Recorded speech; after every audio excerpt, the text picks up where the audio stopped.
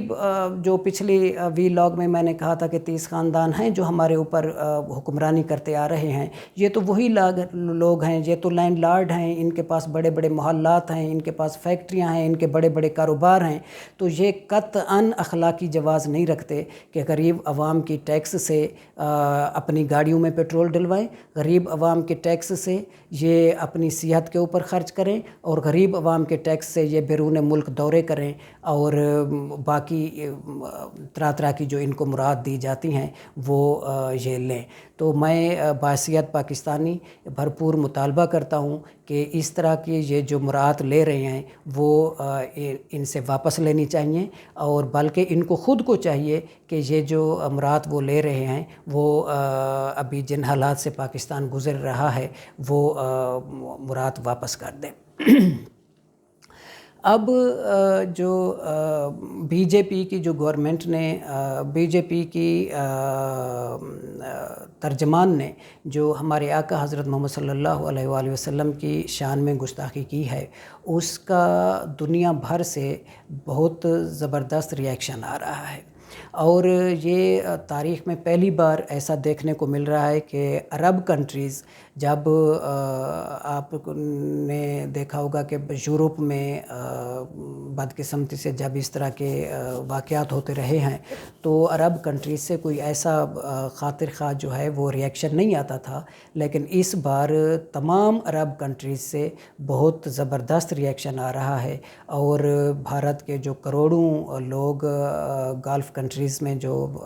ملازمت کرتے ہیں وہ شدید متاثر ہو رہے ہیں، ان کا روزگار جو ہے وہ خطرے میں پڑ گیا ہے، اور میں سمجھتا ہوں اس کا کریڈٹ جو ہے وہ جناب عمران خان کو جاتا ہے، اور انہوں نے جو بہت ہی ایک زبردست طریقے سے اسلاموفوبیا کے اوپر بات کی ہے اور دنیا سے منوایا ہے کہ ہمارے آقا حضرت محمد صلی اللہ علیہ وآلہ وسلم کی شان میں اگر گستاخی کی جائے گی تو اس سے پوری دنیا کے مسلمان ہرٹ ہوتے ہیں، اور یہ قطعاً کوئی فریڈم آف ایکسپریشن نہیں ہے۔ اور اس بات کی تائید جو ہے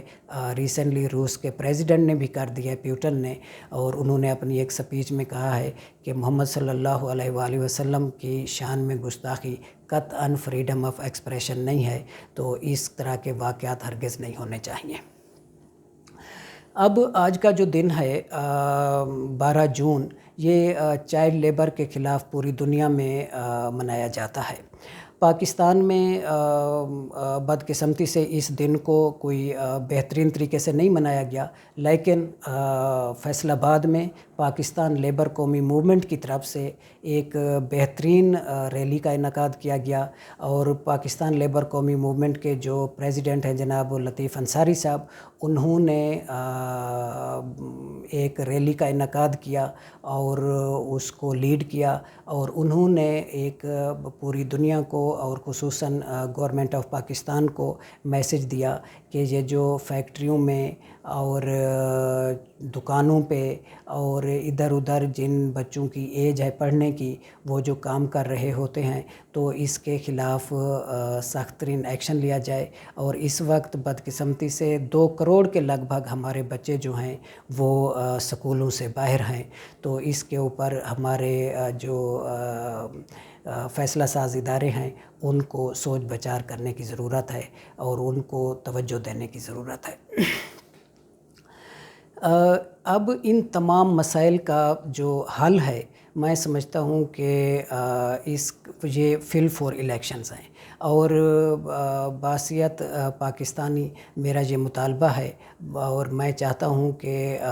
میری یہ آواز تمام